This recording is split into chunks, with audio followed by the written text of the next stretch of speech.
Please give a round of applause to Stephan Bredell from Plato.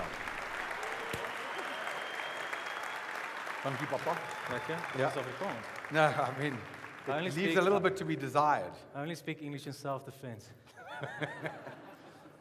But Okay, I I'll left try. out one slide quickly, just want to set something, is that you can scan this QR code, takes you to our microsite, you can ask a question. However, I would ask you for 2 seconds just to hold on the questions, because you're most likely going to find that many of them are answered throughout the session. There's a point where I'll say to you, if you want to start asking questions, you're welcome to. And so all this does is this allows us to pick the best questions from the microsite.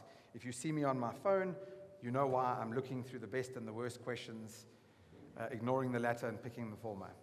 Can you give Stephan another round of applause?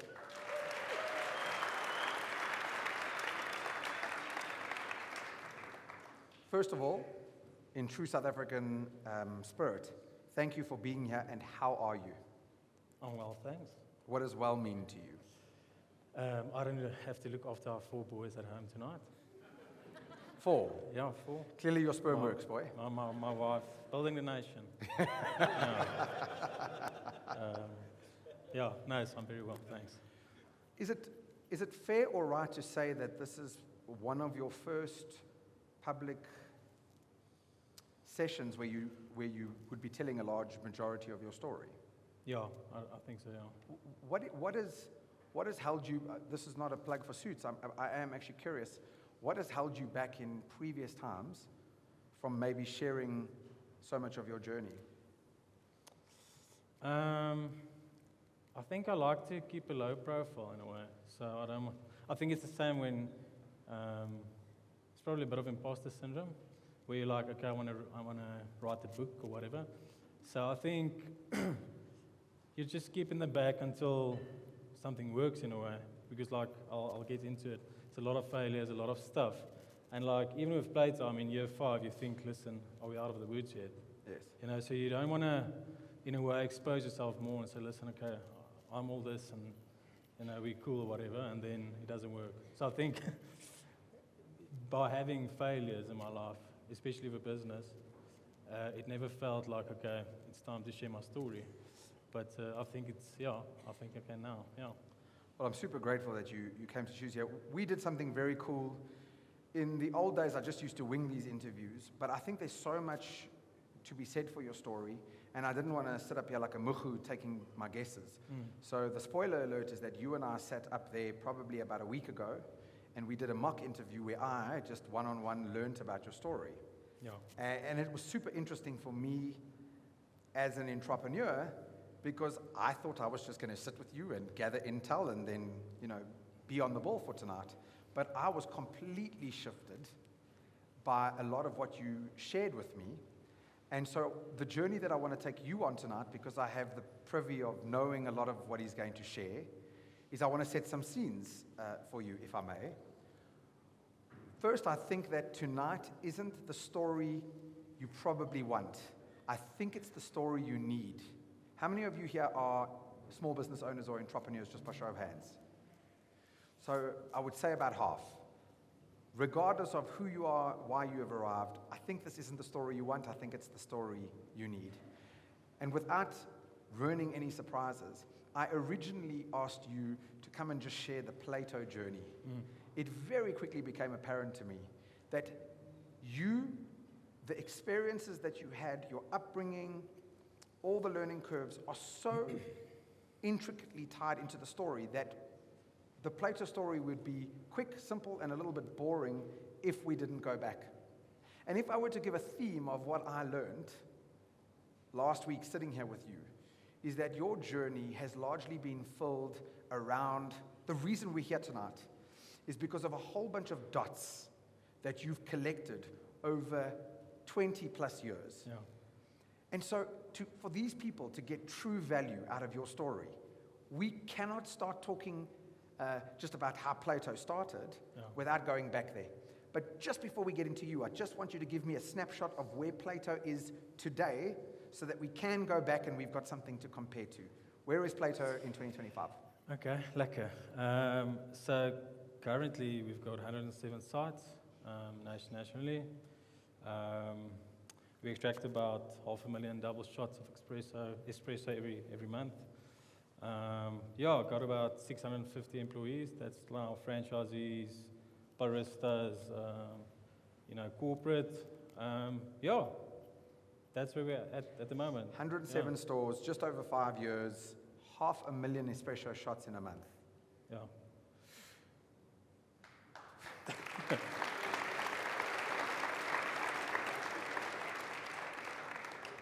Obviously super remarkable. There's lots of exciting things on your horizon, as we'll get into a little bit later. Yeah. I almost said that, but then I remembered. Yes. I won't say it. Well, I'm definitely not scripting you. Luckily, you can say anything you want. But what is interesting to me originally is that the framing of this was, surely the coffee market is quite convoluted. How did someone like Plato come in 5 years ago and create 107 stores? You would have thought with Vida, Seattle, whoever, Naked, all these different brands, the big guys, bootleggers, that there's just no space. And yet somehow you didn't just carve in like a little bit of market share. You've carved in a huge amount of market share in a short space of time. So that was the original thinking. I was like, well, then we're going to bring him for that. But I don't actually think that's the most interesting part of the story. So if I could take you back, and this is the scene I really want to set, is if we start talking about these key dots. Can we have some music? If we speak about these key dots, a la key experiences, learning curves, and everything else that you collected, we'd basically have to go all the way back to you as a youngster, not for the sake of setting up your autobiography today, but there's some key things that happened to you in your upbringing. For example, your dad was in the mining world, right? This led to what? Yeah, so must I tell just that part, or? Tell any part about the opening. Okay. No, so I'm one of 5 kids. We have 3 brothers, 2 sisters. My dad is a mining engineer. My mother was a teacher, and then she got 5 kids, and so she became a home engineer. But so basically, I was in 4 primary schools, because when you're in the mining industry, if you get a promotion, you obviously get a new house, and then you get a house with a swimming pool, and then you get a house with a swimming pool and a jungle gym. So I asked my mom before I came here, just how many times we moved, and I think they were married 15 years, and we relocated 20 times with 5 kids. So we stayed. I'm going to name dorpies that you probably don't know, but we've been in Welkom, Virginia, Mooinooi, Rustenburg, Steelpoort, Leidenburg, like every small town almost you can think of in the country. We stayed there. So. It was quite a fun childhood, but a lot of relocating, and I think, as I touch on the fact that that's why we're in the small towns. So I think I'll go into more like background now, but that is one of the reasons why we saw a big gap. So when people look at smaller towns, they don't necessarily think there's money in the towns, but I mean, I grew up in all the small towns, and there's a lot of disposable income in the mining towns without a lot of competition. So you think of Secunda and Rustenburg, Mokopane, Polokwane, all those places, people are like, no, it's not going to work. So that was a big focus for us, and that's obviously one of the dots of my upbringing that led to us focusing on the smaller towns. The part that amazed me the most was, if you take away even 1 or 2 of the dots going forward, Plato isn't the same, or potentially doesn't even exist. You grew up in a household with 5 kids. So, and then you moved all these times. Did this make you feel a bit, was it a struggle to connect with people because you were constantly moving? No roots? No, I loved it. New friends. I'm a bit nomadic, sometimes restless.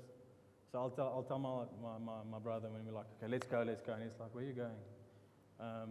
So I enjoyed all the moving, the new friends and stuff. There was a specific thing you said to me that stopped me dead in my tracks around your parents, one bank account, and the impact that their thinking around money had on you. So when I had the chat, Mark asked me, do I think entrepreneurs are born or they made. And I think it's a combination of the two. So it's a bit of nature and nurture. So for instance, I think I've got a very healthy relationship with money because we always knew as kids what my dad is earning. My mom also did some side hustling to supplement his salary because 5 kids isn't a joke. So I didn't grow up having a unhealthy relationship with money because it was open. We only had one bank account, and they included us in the money decisions. So that definitely played a role in how I see money. It's just it's just a vehicle. Would you say it helped you become more comfortable with risk? Yeah, 100%. Yeah. It's interesting how these things can be framed, right? You can look at this upbringing. I moved 20 times in 15 years, for example. Woe is me. Or it was lekker, and it gave me an insight to how small towns work. Then on the other end, it's like, I did nothing for this dot, but it was quite integral relationship with money, the way parents. Yeah. Two things that kind of caught me when you were young is that obviously you played rugby at quite a high level, and I'm curious about the impact that playing sport and maybe even team sport had on you and your career. Is there a dot connection there around Plato? Yeah, definitely. I think sport is one of the best vehicles to learn how to deal with failures, right? And when it comes to business, I mean, I read a stat the other day that only 20% of startups make it past year 5 in South Africa, right? So we'll go into a bit detail, but I mean, for me, that was, and that's why I told Mark when he asked about the Plato story, I said, listen, I don't think I must just tell the Plato story because people's going to think, they see Plato and they see 5 years, and how did you get 100 shops in 5 years? But it's not a 5-year story, it's a 15 or 20-year story, actually. Like, even in high school, I started importing stuff from Alibaba. I mean, like a grade 10 guy. But anyway, so just back to your question, I think sports and school in general is a great tool, to deal with failures, to see, I mean, if you go to a school like Grey or Office, I mean, you pitch up and you're one of 9 Craven Week centers, and you have to deal and almost like, pave your way up, So, no, definitely a great tool, perseverance tool, failure. Tell us a little bit about this Alibaba. I mean, you remember? Some people sit home playing video games, and you're trading on Alibaba and importing from Alibaba. Just like a normal kid. You said nice, Alibaba. You're nice, Alibaba. That was before AliExpress. Remember, like it was first, and that's actually also a very big link because later in my life when I started Light Switch, the imports, all that stuff. So I can't remember how it happened. I think it was like, remember those bands that you put around and then you have to stand like this? Remember it? Yeah, a bit of and then it's like, now put it on the other arm, and power bands, like fake power bands from China. Imagine.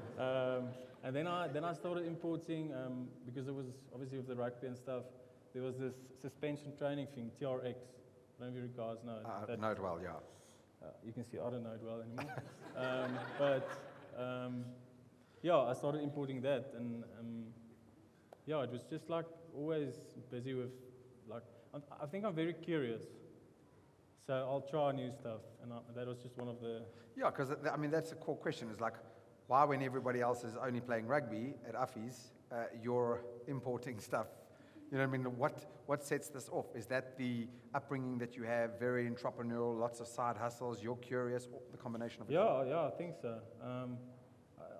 This is one of my, I told you this also, but when we went Welcome, my mom used to, those caramel dips that steers, you know that?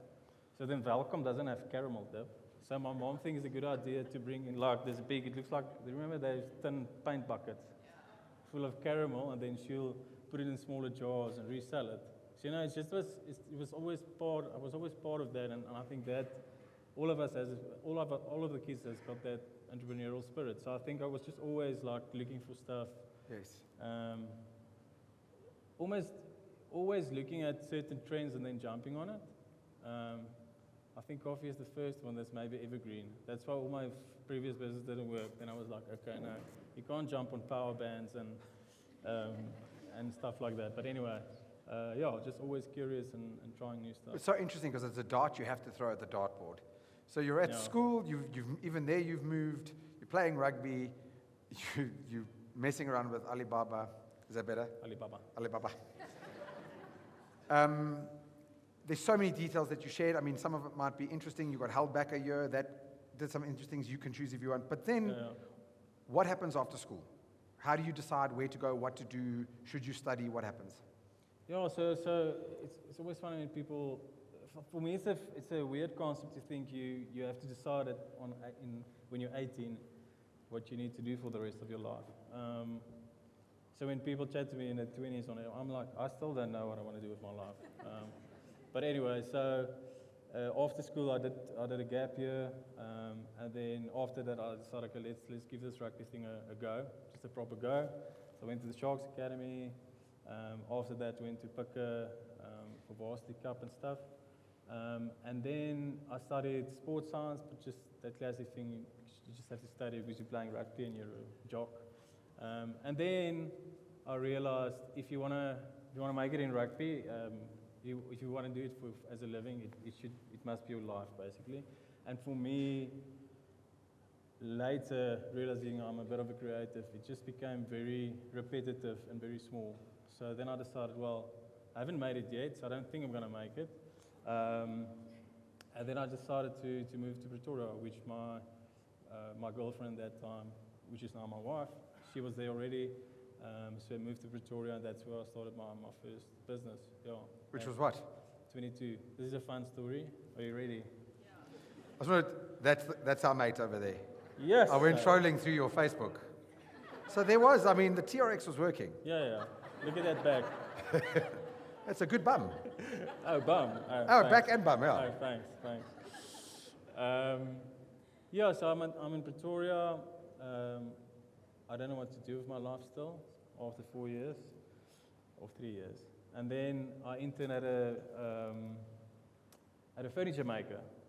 So I always tell people now I only wear black because I'm a wannabe architect. But that's where I learned or saw that I really like design. So because I had to teach myself how to like almost industrial design or SketchUp and stuff, and then I'll make the furniture. So I was busy with that for like 3-4 months, and then I met a guy at a braai, and he told me about this Eskom rebate program. I don't know if anybody of you knows that, but in 2011-ish, 2010 to 2012, 2010 to about 2014, end of 2014, Eskom had this rebate program. So they calculated out what does it cost to make a kilowatt hour versus what does it cost to save a kilowatt hour. And it's obviously, it's better to rather save. So that's rebate program where you go to a big warehouse, they've got a lot of like mercury vapors, for instance, 400 watt, and you tell the company, listen, we'll exchange it with 250 watt CFL or 150 watt LED. Obviously the lumens need to be the same.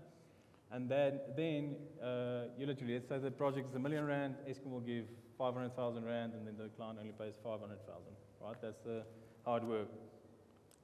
Then we saw, listen, but there's a certain type of light that we could change that there's enough margin in it for us to give it away for free. So basically, Eskom rebates the thing 100%, and there's still enough margin in it for us to make money. So then I was like, okay, but then I must start a LED and CFL lighting brand. I mean, that's the logical next step. So then I fly to China with my dad. We go to the Canton Fair. I create this lighting brand. It's like Eurolux, all those guys. They also just, they do it from China. Anyway, I create this brand and order a bunch of lights because we're going to take over the country. At that point, we've done 150 projects in a year. So it was going quite well. And we had sales reps and buying cars and air cons and going crazy. I mean, remember, I'm 23 years old. Anyway, as the lights are on the ocean, boom, boom, boom, Eskom decides the rebates are over. And you've ordered all that stock. Yeah, so now there's a lot of stock on the ocean. I just got married. I'm coming back from honeymoon, January 2014. And they're like, listen, 2 weeks, the rebate is gone. We need the money for Madupi and Kusile. How do you say that? Yeah. No, you're right there. I don't want to try. Okay. Madupi. Okay. Anyway, so that was quite a hard time in my life. And then out of desperation, I don't know what we thought, but we had to have everybody go, obviously. And out of desperation, I bought a Chesa Nyama and a bakery in the middle of Pretoria CBD. Great business. You said to me, I went from making 1,000 rand, give or take, margin on the lot to 1 rand margin per loaf of bread, waking up at 2 a.m. to bake. Yeah, and you have to share the rand with the guys that distribute it on the road. So yeah, it was a hectic time of my life. So now I'm waking up 2 o'clock in the morning, like baking loaves of bread. But anyway, it's also one of the dots that we'll get to. So now I see this isn't working. I need to get a real job. So I ended up like forex trading, ended up selling my wife's polo because I lost everything in that time, fun times. Now it's funny, but in the time it wasn't that great. I don't think she actually knows why I sold the polo. She knows now. So you sold the polo to do forex trading? Yeah. And then I lost everything. and lost the money. So now we only have one car. Yeah. Anyway. So in that time, I'm like, okay, but shit, I mean, my wife is luckily working. I need to get a real job. So I ended up at Engel and Volkers. I'm just going to sell houses. I mean, what must I do? I don't have a degree. I've got a bunch of lights that nobody wants. Yeah. So then I had a moment. So I came up with this emergency response prototype, an app. And how it works is basically you sign up ADT, the police, plumbers, electricians, whatever, and let's say your geyser bursts 12 o'clock at night, you just press panic, and then the first plumber who responds gets a payout. And I was like, okay, but that's insurance. So then I met a guy who was at King Price Insurance that time, head of ratings, and he sets up a meeting for me with Gideon Galloway, who's the founder and CEO of King Price, and I come there, I made this little bit, yes, look at me. So I show him the app, and he's like, yeah, it's cool, but he doesn't think it's going to work, but I must come work here. He likes me. I'm like, okay, that sounds fun, what must I do? And he said, you must just think out new stuff. And I was like, okay, that sounds fun. So anyway, I ended up joining King Price in 2015, March 2015, as a full-time Imagineer or ideator. Walt Disney actually came up with that term, Imagineer. It's a real thing, come now. So that was a great. I ended up being at King Price for almost 6 years, and that was one of my best. I think almost collecting dots for 6 years. I mean, it's meeting new people. I just had to come up with new ideas. So I mean, one of my the best things I've done there was when we weren't. I think King Price wasn't at that time a household brand. So I told Gideon, listen, let's just make funny content that's shareable, and we just slap King Price's logo at the back. So I spoke to one or two of my friends, Bauer and Benny. Bauer is here also. Hello, Bauer. And then we just started making funny content for King Price, and that ended up becoming, obviously, TV ads, stuff like that. So it was a really fun time in my career because I was like an intrapreneur. So I had a Googling the office budget, So I had to make the offices cool and enjoyable, the interior, all that stuff. And so I spent probably 50% of the time on Pinterest. So it was, and getting paid for that. So that was nice. But yeah, this was an event where we had a Lego challenge where the guys had to build something out of Lego. So just very random. Another fun thing I built there was I built Bob the robot. So it was just a robot that works with Twitter. So if you pitch up at the office, the robot's there, like a red robot, everything inside is red. And then you can say, hi King Price, or hi Bob, I'm at King Price. So you just tag King Price, can I please have a Kit Kat? And then the robot spoofs out the Kit Kat. Yeah, there's it. I'm not lying. Yeah, I Yes, went and checked you out, bro. Yes, sir. I found this trawling through the 17 pictures that you have on Facebook. Yeah, that was really a cool project because now obviously when people pitch to King Price, you get like free marketing because somebody says, listen, they checked in at King Price. Because basically you would tweet this to say, hey, bring me a Coke. Yeah. And then if you tweeted it, it automatically It engaged just goes to. out, yeah. So you don't have to pay, yeah. But that wasn't all you made. No, I made a lot of mistakes also. I tried to build a cash cube. This is also a fun story. My first project, Gideon asked me, he says, listen, he wants a cash cube. I'm like, what was a cash cube? Anyway, ended up building a cash cube. The shareholders is coming.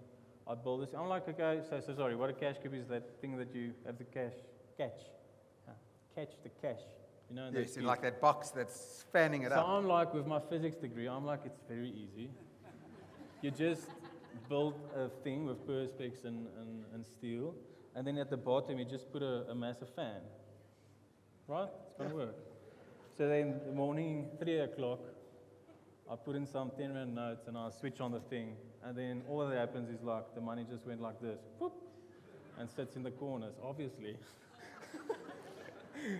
Anyway, I ended up building a cash cube. So if you ever want to build a cash cube, 2 leaf blowers at the back, okay, and it needs to have the ram in the front, and then what happens? It creates the motion.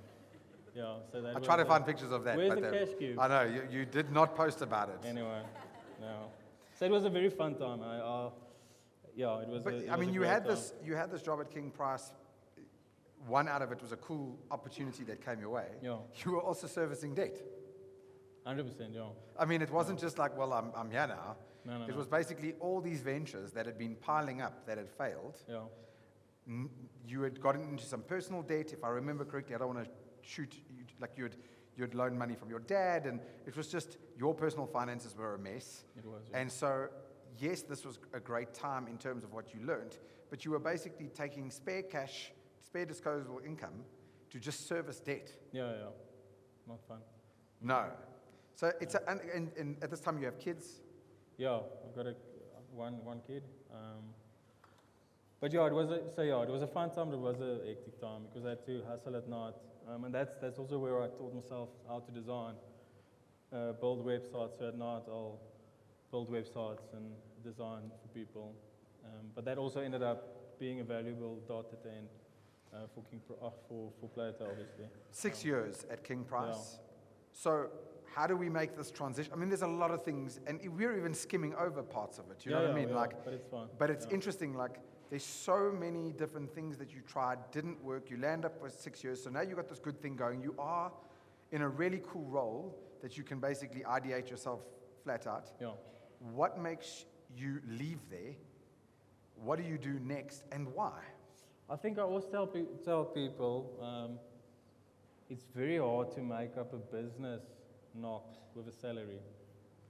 So now I've got a lot of money over my head, and if I said, listen, I'm going to have to pay myself out, it's going to take years and years and years. So I decided, okay, but I need to start some form of side hustle just to help, right? So one of my projects then at King Price was they wanted to do a canteen for the office, and then I said, no man, let's make like a proper thing. So I started a rooftop cafe called Moonshot Cafe, and that's where I realized that there's great margin in coffee. So anyway, I started doing research. This was now early 2017. So it was roughly like 2 years at King Price. So I started doing research like, can this potentially work? So then I got to this model of idea. There was this Swedish girl wanted to work for Starbucks. She went to the store, and I think her hair was blue and she had a nose ring, whatever. And they said, no, you can't be a barista here. And they said, sorry, you can't get work. Anyway, she ended up going back, built herself a coffee tricycle. You ever heard of that? No, man, come on.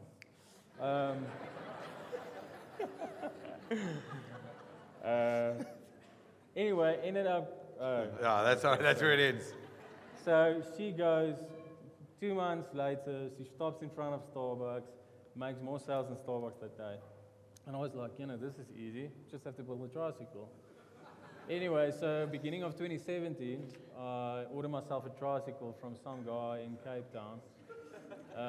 It luckily came, actually. Like, I was like, is it going to come? Anyway, so tricycle comes there at my house. I'm like, yes, what now? I don't have any coffee knowledge or whatever. And then luckily I realized, I don't think it's going to work in South Africa because we don't have the same walking culture. But anyway, Wheelie's Cafe, go check it out. They're like, I think they've got only over 1,000 tricycles, all over. So very cool story, but then I decided, I don't think a tricycle is going to work. And so this idea, actually, my dad sent me it like a month ago, where I sent him the original tricycle business plan. It was like, on Excel it's easy. You just go 1, 2, 10, 50, 100, and then you make a lot of money. But in real life, so I remember it was like 100, I'm going to have 100 tricycles. Each tricycle is going to make 10,000 rand a month. No issues, no load shedding and stuff like that. But that's where I realized, and then I realized that tricycle's not going to work, and we should rather do like a very small mobile shops. As I carry on, do you have a question? No. I'm just, I'm amazed by it. I think they are too. Okay, thank you. Okay, so here's where it gets interesting. So remember, 2017, I built myself a tricycle. We ended up using it when we were moving. I held nice boxes, it was fun. So then, middle of 2018, I realized that I'm not going to get this thing off the ground. I need some form of jockey. So I approached my middle brother, Petrus, who's co-founder with me, with Plato, and I tell him, and this is really the truth, I tell him, listen, Piet, here's the model. We do small spaces. We do everything rent to own. So out of previous experiences, I didn't want to go shop for big shops. So I said, this whole model has to work on, if we rent the coffee machine, the container, the everything, it must work. It can, If the calculations doesn't work, then we shouldn't do it. Anyway, so my pitch to him is, I think a shop can do 10,000 rand a month net. We open 100 shops, we make $1 million a month, we split it. That's a good plan to me, yeah. There's no other expenses, it's clean. And he's like, okay, shop, it sounds cool. So this was middle of 2018. In that time also, other than failing at crypto and starting a guest house and building tricycles, anyway, we started a guest house in Irene to also just help with all the debt. And in that time, I was very frustrated because my wife is definitely a coffee snob, and she would go to South Downs, to the Woolies or Seattle, or she'd drive to Johannesburg for father. Anyway, so then I realized that the guest house was in Irene Security Village, so it's a very high LSM group. There's like 500-600 houses, and I thought, okay, this is the perfect spot. And so we decided to open a container, basically in a memorial garden or a cemetery. It was like, what could go wrong? Anyway, remember, in that time, I didn't have any cash. So Also, King Price connection, John Jones, ended up at Willie. He's also here. He's a big part of the story. I think we should give Willie a clap. Anyway, so he's from Commercial Credit Solutions, and he literally made it possible for Plato to open our first shop. So it was on the same model, rent to own. He also had connections at big box containers, so he set up this whole thing for us as our first shop, and it was a rent to own. So then we could open. So two things I want to just interject with there. By the way, even though this place is bare bones, a lot of what you see in this space is because of Willie. We had no link about this. Yeah. Willie Mouton from Commercial Credit Solutions. So please give him another round of applause. The chairs you're sitting on is because of Willie. But it's interesting to me, the guest house, your wife, obviously traveling far to get coffee because you called her a coffee snob. Sorry, I'm just passing the message. And then on top of it, when you wanted to open up in this closed-off village, it wasn't an immediate process. And then to your point, you didn't have cash, so the Willie situation had to come through. But then also, you couldn't just open up on the spot. It took how long? What held it back? Run me through that early place. So there was a lot of drama, but initially, so what happened is you get a heritage site, which is the memorial site. So it's actually one of the first concentration camps in the world. So the year you're dealing with Centurion Heritage Association, and then where the container is, you're dealing with Tshwane, because it's Tshwane's ground. So it took us, over a year to get the right vendor license, because remember, you're now basically a spaza shop. But there's a cool story to the spaza shop also. Well, I think it's interesting because had you maybe not been through some of the many failures that you had been, had you not been tied for cash, you might have been more impatient with the site. And now you chose a brick and mortar site. And now you were quite literally limited by constraint that had come about through all of this. So, okay, Willie makes it possible. It takes about a year. You finally get permission to start building the first Plato. And for me, it's so interesting how this now starts to come together. Because if you go look at all those dots coming together, woodwork, marketing, your time at King Price, ideating, the physical way the spaces look, interior design, the website, the marketing angles, all of these things suddenly all connect. All the debt you had accrued, Willie, all of these things finally land to you setting up Plato in a very specific way, not brick and mortar and so forth. So all of these things lead to this. You get it moving, and then? So I just quickly want to stop there. So I think, because we didn't, so our slogan is coffee sculpted, community included. We didn't know anything about coffee. So I told Petrus, listen, I'm backing myself here to create a nice brand, and getting people there with marketing or whatever. But then you must make sure the product is good, because you can have a nice Instagrammable shop, but if the product isn't great. So we almost figured out our own way to make coffee. I remember the Tanya from the Heritage Council, when we actually brought the container, she was like, I don't think you're serious. Next to a memorial site. Shame. And she was like, shame. But anyway.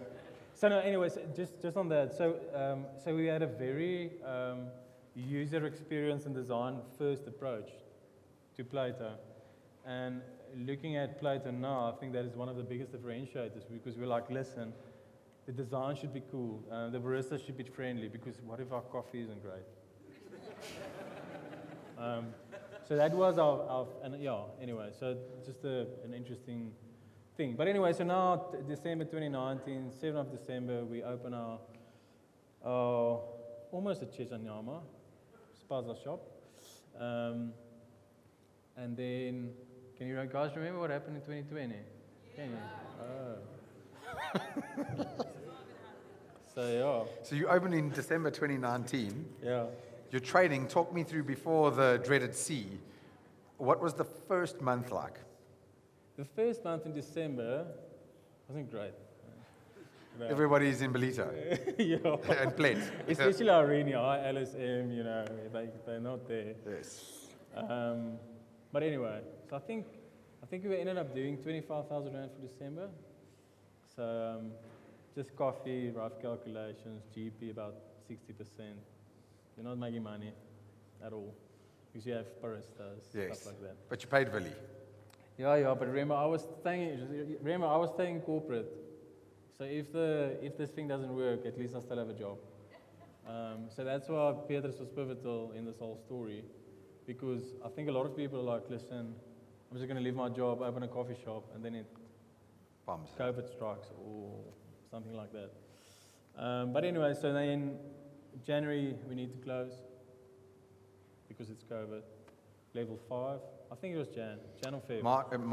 March is sorry. when level so 5. We were trading December, Jan, Feb, March we have to close. So it's picking up nicely, Jan, Feb, and then March we have to close. So luckily I still had a job, so we could pay Willie, yeah. But How did you get through it? so then, this is an interesting story, and I told Mark this as well. When you look at the Springboks, right? If you're a Springbok and you don't think you're lucky, then you're a fool. Because I did these calculations because I've got 4 boys, and a lot of people they're like, listen, I'm gonna send my boy because he's gonna be a Springbok or whatever. So I did the calculations, I ran it, and I actually double-checked it with ChatGPT. I just told it, listen, how many schools there are, how many people, kids play rugby, wada. So your chances is 1 in 15,000 kids that plays rugby becomes a Springbok. 10 out of 150,000, 100 out of 1.5 million. So that's 0.006% chance of you becoming a Springbok. And when I tell our story, and whatever your worldview or beliefs is, I'm a Christian, so for me it means unfavored, undeserved favor or grace, or you can say it's lucky or whatever. But for us, if we had 10 shops and COVID hit, I wouldn't be sitting here. So a lot of our story has got to do, there is some form of luck or grace or supernatural something. So I want to just stop there because I think people look at Plato and you think, okay, but there's a lot of things that needed to happen for Plato for me to sit here. Like one thing happened differently, I wouldn't be sitting here. So I want everybody to understand that there's, when you see companies successful, it's like being a Springbok. No, really, you have to, and that keeps you humble. It keeps you, like when I look at Plato, it's very surreal still. It's not me or Piet or whatever. There's a lot of stuff that needs to happen correctly at the right time, and so people need to understand that as well. But anyway, so now COVID, level 5, level 4, spaza shops could open, but not coffee shops. Huh? How cool is that? So we ended up being the only coffee shop open in Pretoria on level 4.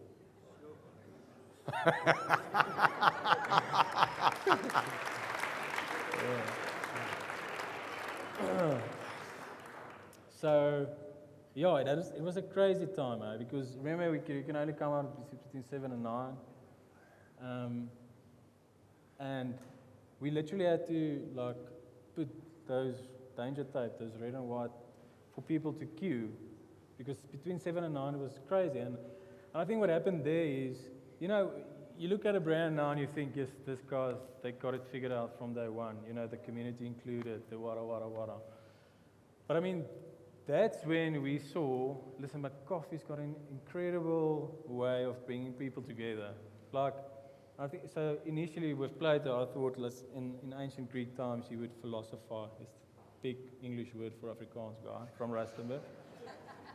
In the marketplace, so I felt with coffee, I mean, if you want to have a deep, meaningful conversation with anybody, whether you drink coffee or not, you say, listen, let's go get a coffee. So that was the initial concept of Plato. And then what ended up happening in COVID was like, we were like, flipping hell. Is this like how coffee could bring people together? I mean, neighbors who hasn't spoken in 5 years, come get coffee, they chat, connect. And that almost became, not almost, that became Plato's DNA. To create hubs for people to come together, to connect, to do life together.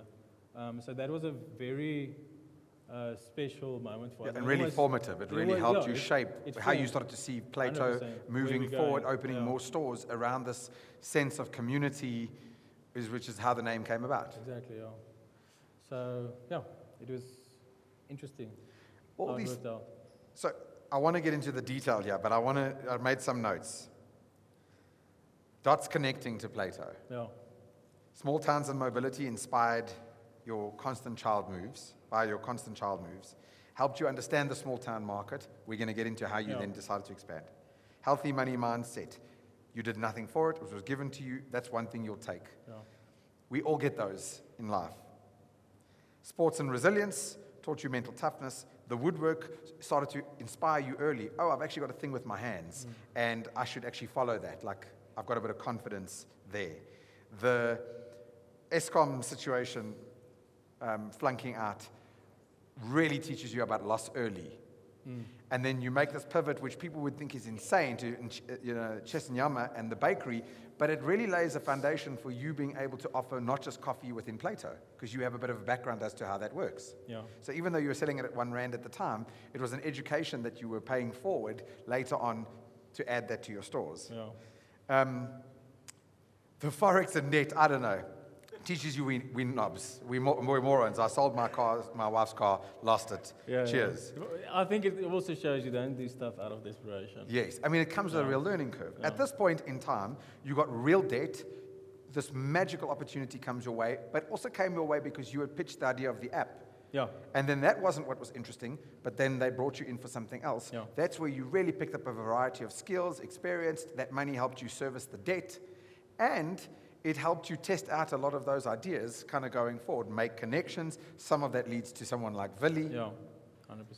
The guest house teaches you hospitality DNA. It also shows you, oh, my wife is doing this, that, the other, and it gets you thinking about setting up a coffee shop, not in the brick and mortar only because of money, but setting it up within a community. Yeah. The tricycle failure just helps you go, right idea, wrong execution, or wrong model. And then COVID could look absolutely like the worst thing that happens to you, but because you set up as a spaza shop, it turns out to give you your biggest boom from March onward. Yeah.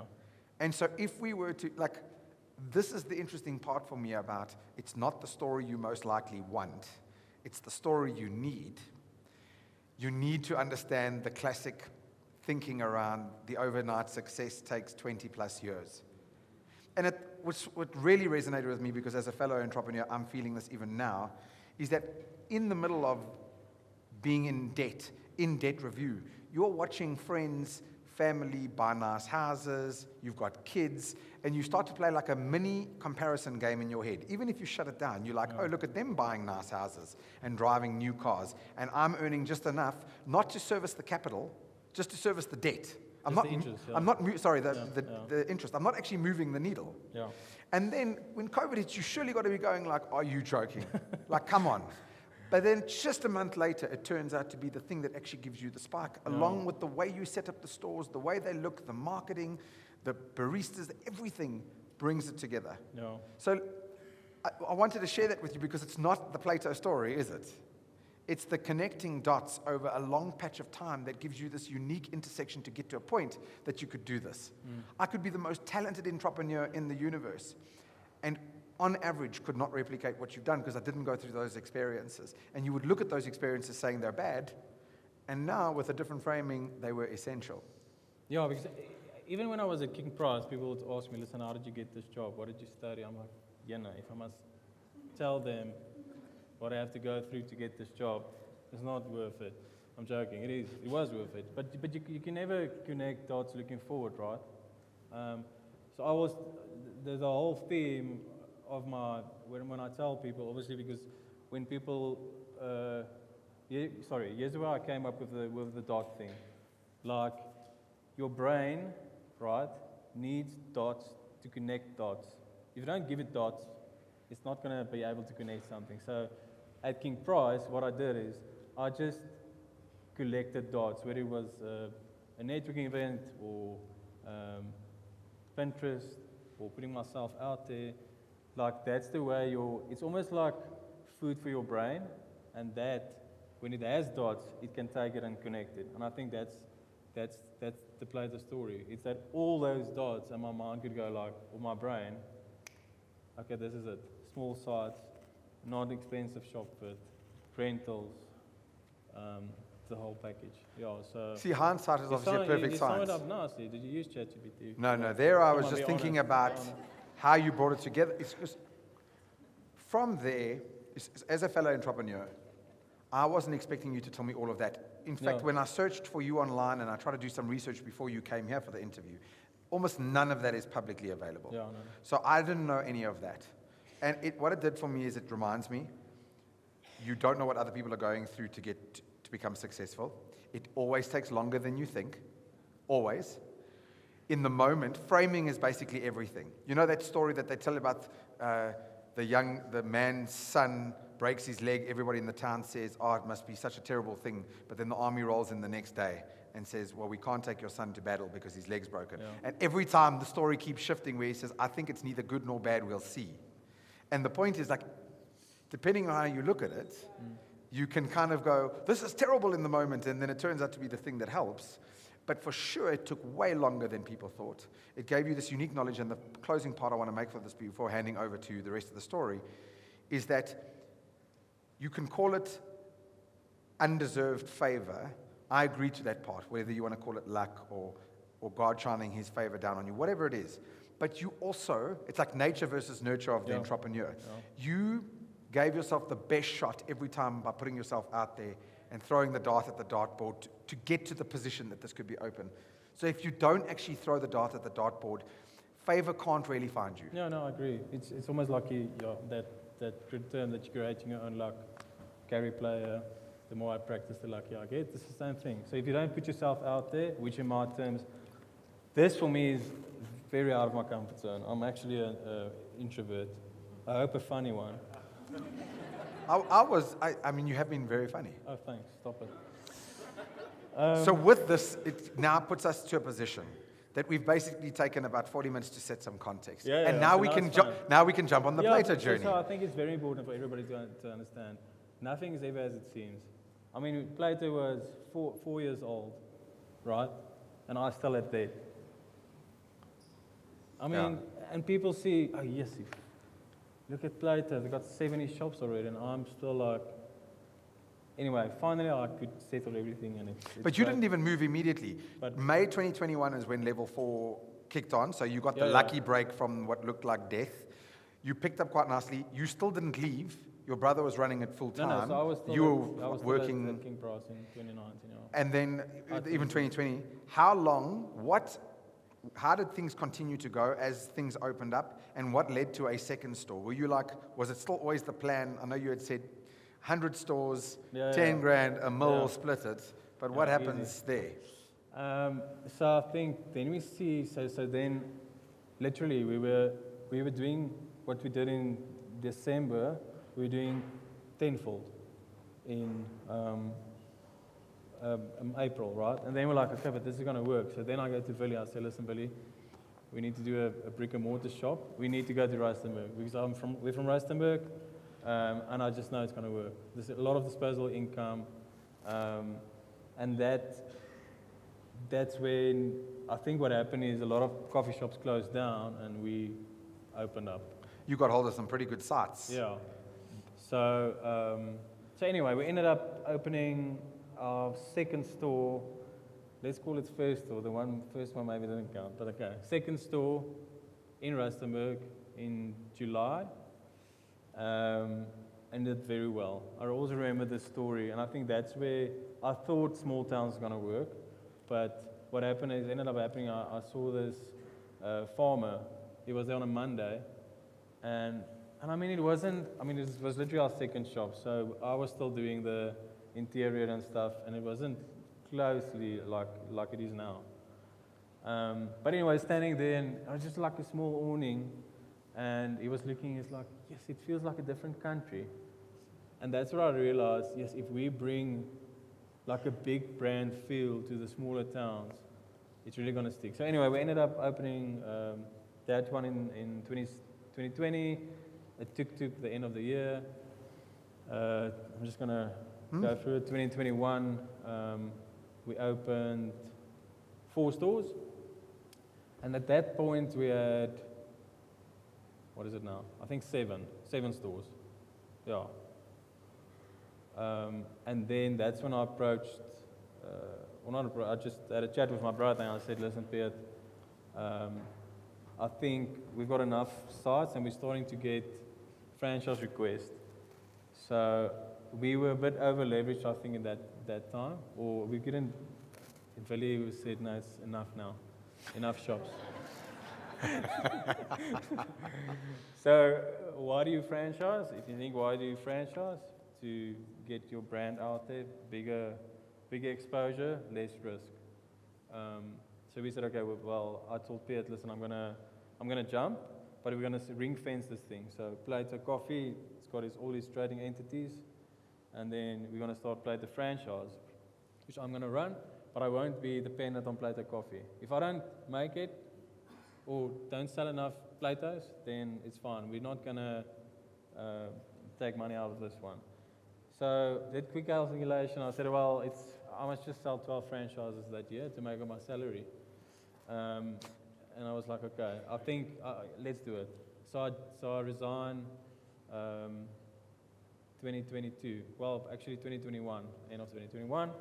And that year we sold 10 franchises, so I came up too short.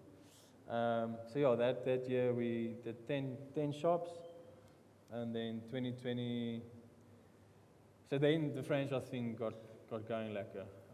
And we figured out, listen, yes, we can see the franchise model in the smaller towns where there's owner-operators. That model is really working very nicely.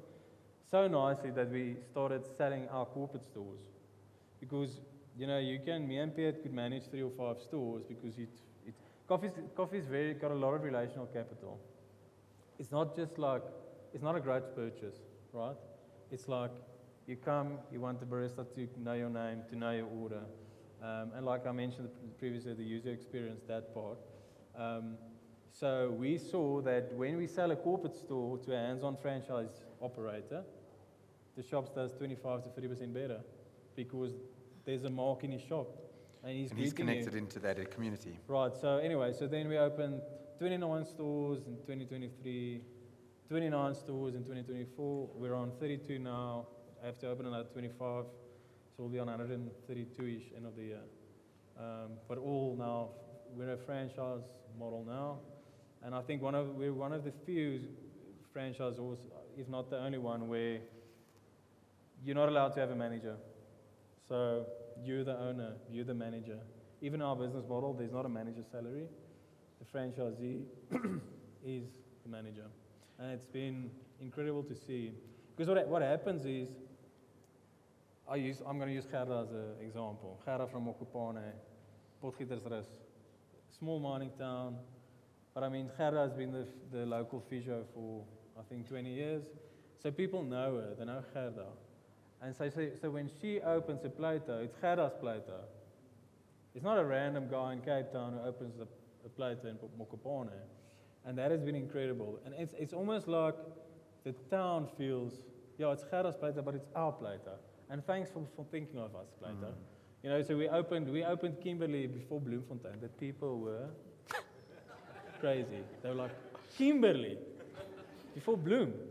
But anyway, so we've really had great traction with the smaller towns. And I think Hubert is our chief commercial officer. He always tells people, like, because I think that's also the big dot, because I understand the north of South Africa, with the mining towns, where, bootleggers, Seattle, they started in Cape Town, so they don't really have context of the north. I think that's really set us apart in a way, and our strategy. And now, I mean, you look at Rustenburg, they've got, how many? 1, 2, 4 Platos. 4 Platos in Rustenburg. So now for Seattle to come in there, or a bootleggers, it's difficult because of a lot of market share. Nelspruit, Sanin is our third best shop in the country. Sanin. Yeah. There's some from Sanin. But no, I mean, if you look at our top 10 sites in the country, 4 is in a small town. So yeah, anyway. It's remarkable. Interesting, yeah. Okay, so if you want to ask questions, now's a really good time. Because, for example, someone would have said, the Plato brand is highly iconic and likely a significant factor in your success. How was the look and feel of the brand developed? Well, but you answered that. You know what I mean? Yeah. That's the only reason why I was telling you to hold. If you've got some questions, you're welcome to shoot and I'll pick them up. Yeah, I always through make my a joke, phone. like Piet, he likes to think the coffee is better, I like to think the brand is better. But I think it ended up being it's a combination of stuff. It's the baristas, I find it so incredible, these dots. Because really, the more I studied the different things that you had gone through leading up to tonight, I really started to try and imagine in my mind's eye, what happens if we take away this one? Yeah. What happens if we take this one away? Does it still end up, I could see how people would think, oh, what Stephan and Piet are doing is just a strategy for small towns. But actually it was ingrained, built into your DNA from young in what you did. And then, interestingly enough, that's how you can tell that that's true, is the way you went about franchising. You've got a limit on how many stores a franchise owner can own, is that right? Yeah. So the model is you can own 3. You can be a silent investor in one, but then the rule is the person who's operating it should have at least a 25% stake in the shop. So there's no other way. You can't manage it. So that's the first thing, and the other thing I also like to share with more people. It's nicer for me than one guy owning 30 Platos. You're losing the essence of the community thing, and I don't know. For me, it's like a shared thing. Okay, I've got some quick fire questions to ask you. Anonymous says, I'm a born entrepreneur with new ideas every single day, but stuck in corporate because I'm so risk averse. How do I break through and actually start something? Go to China, buy light.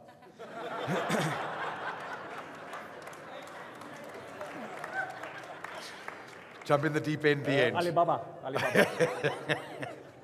It's going to be you and me later, Brian. Power bands.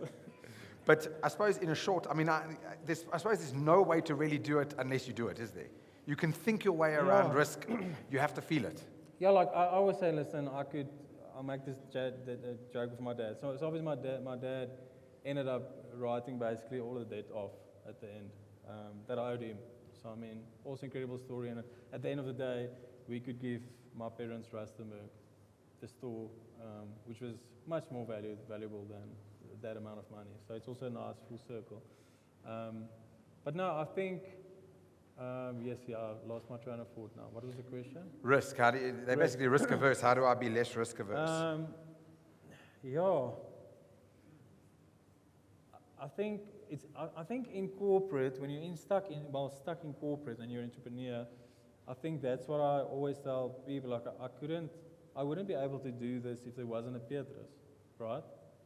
I mean, somebody had to be on the ground. So what I do tell a lot of people, it's much, and I think from a startup, this is just a stat that's maybe not even a stat, but if I could make up a stat, I'd say that it's companies that's got co-founders, yes, I assume, has better chance of survival than one founder. If you look at a lot of the Y Combinators and that, they absolutely, these accelerators or these incubators, they tend to try look for 2 or more co-founders for exactly that reason. So I think that's actually really made up. No, I think that's really practical advice. Yeah. So find yourself somebody that you trust with your life. In my case, it was my brother. Yes. So that you can, and obviously, and the other side is also true. We couldn't do Plato if I wasn't in corporate. Yes. Because I could help out and whatever. Yeah. But Anonymous, I will tell you that you know how you think about the ride at Gold Reef City being the most scary thing, and then you do it and you're like, that was exhilarating, but it's not as bad as I thought. That often happens too. You do want to calculate. That's why side hustles make sense. You can test on the side, but a side hustle kind of has to turn over time. Bontley had a good question, which is something I really want to know. Over the last few months, we've seen a lot more partnerships with other brands in various industries. What is your philosophy around choosing your partners? Because you clearly have a lot of partnerships from Plato with other big brands. Why? Where did that come from, and what do you think? Yeah, I always said from the beginning I want to be the Pharrell Williams of coffee shops, because he's just got this swag, and he does collabs. I mean, he did collab with Woolies. Remember? Yeah.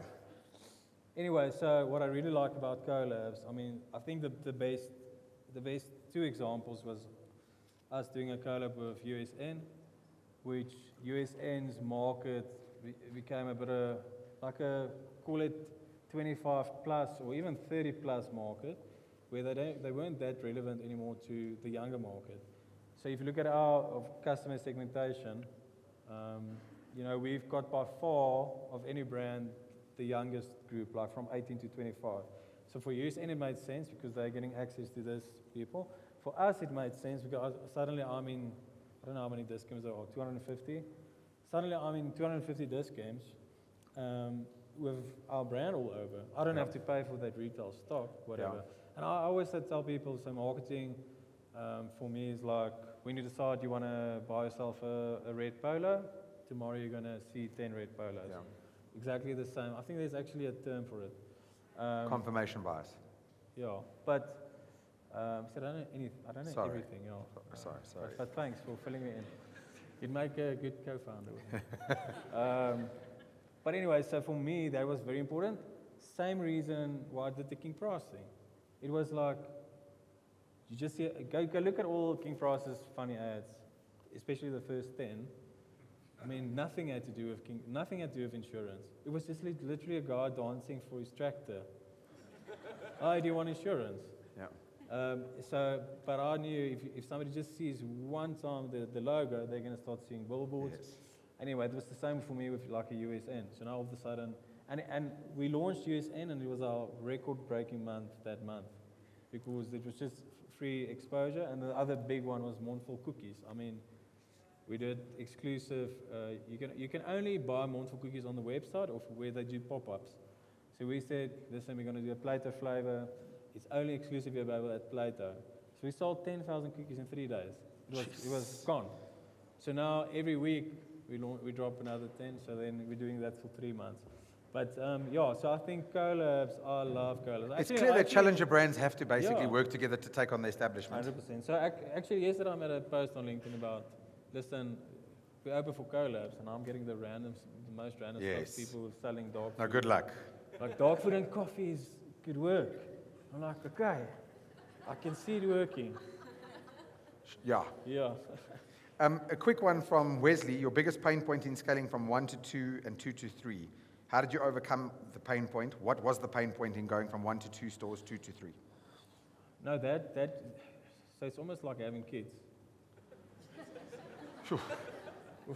Yeah, I've just had one, so I don't have 4. It's like for me, 1 was rough, 2 was rougher, and then 3 it gets easier. That's good to hear. And could you isolate a specific pain point that you can just think going from 1 to 2? Is there one little thing that you remember? Oh, that was quite hard when we opened the second. The trade-off of having 2 was this, and we had to do this to overcome it. No, so 2, I'd say from 1 to 5, it was really not massive pain points. The only real pain point was load shedding. Yes. But no, really, the moment we went over 5, it became hectic. Yes. Just from a logistical point. I'm amazed that you still waited until 7 to leave. But that is maybe the difference between you and I. I mean, it was a right call, I think. Quick question. Anonymous. Are you guys scared? This is not a scary question at all. Given how global coffee culture is, do you ever see Plato going beyond South Africa? It's the question. I didn't make it up. There it is. Did you ask the guys to ask this? I didn't. That's what I love about the questions. Yes, we're opening Harare in a month's time. Yeah. And then the most exciting one, we're opening, I think either December, optimistic me, or Jan, we're opening in London.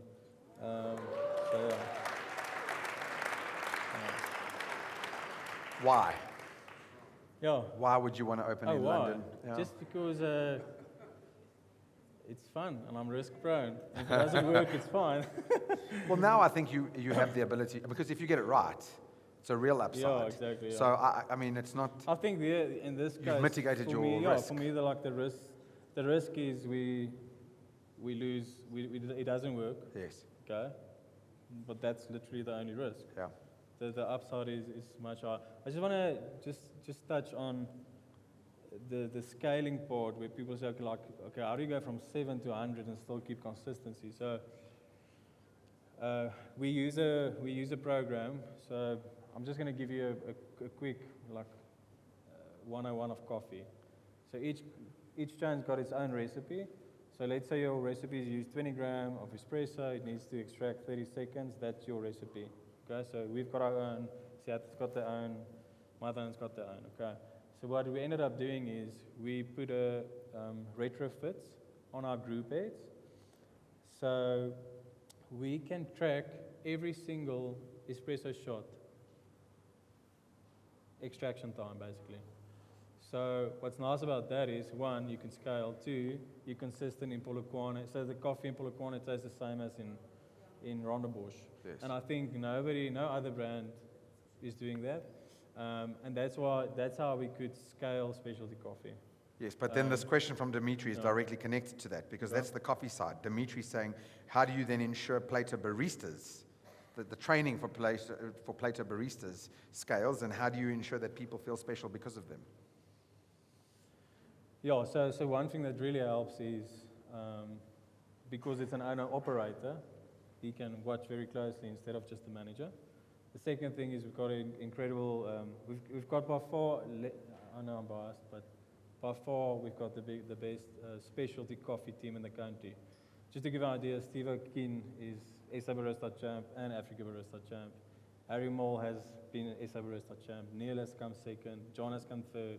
Rieta has been to World Cup tasting. So, I mean, it's an incredible, incredible team. So they train our baristas, and from there we've got QCs for each team. But what's nice is about the data. I mean, we're almost at a point where we look at everybody's extraction times, and now we can see, listen, but this team needs training because they're only hitting, 50% of the extraction. And to give you an idea, let's say it's 30 seconds. That is our recipe. They're not allowed to go 2 seconds over or under. I mean, that's very fine. So literally the guys asked us, can we not make a bit, like there's brands in South Africa, I'm not going to mention them, but the parameters is 10 seconds over and 10 seconds under. So I mean, if you hit that, you're fine. I mean, the one side is it's going to taste super acidic, and the other part is going to taste very bitter and over-extracted. So we just said, listen, no. We'll rather let them hit it 60% of the time, and it's fine, than making the parameters bigger. But yeah, it's a combination of owner-operator, and then also we choose lacquer people, and then we train them now to make coffee. So if you're not a lacquer person at 25, chances are slim. You're not going to become a lacquer person.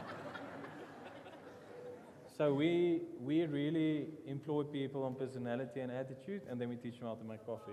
Yeah.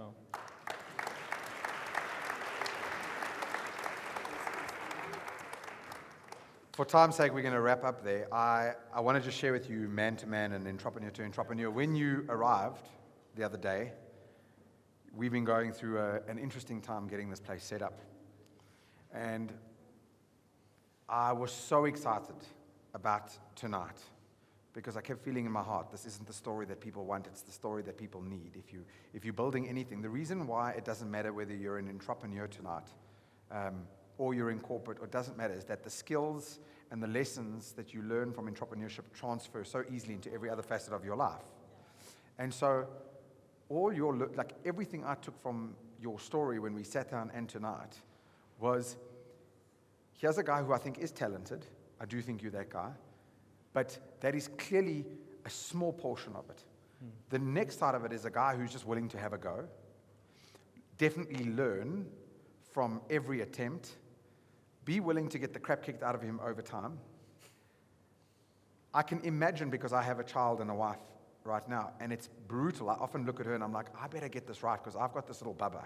And it's not just me. I could, 2 years ago, I could just come sleep on your couch. Alibaba. There is so much in it. And much of it is mindset, throwing lots of darts, collecting data, being humble, learning. There's a lot in that. And I think that regardless of who you are, what you're doing, I hope that every time you look at a Plato store, I hope when you see it go from 105 to 150 or 200, the inclination that we have to say, yes, those guys are killing it. In 5 years, 6 years, can you believe it? You actually add the asterisk of 5 years when we finally got it right, 20 years of all this bullshit that had to happen to get to this point.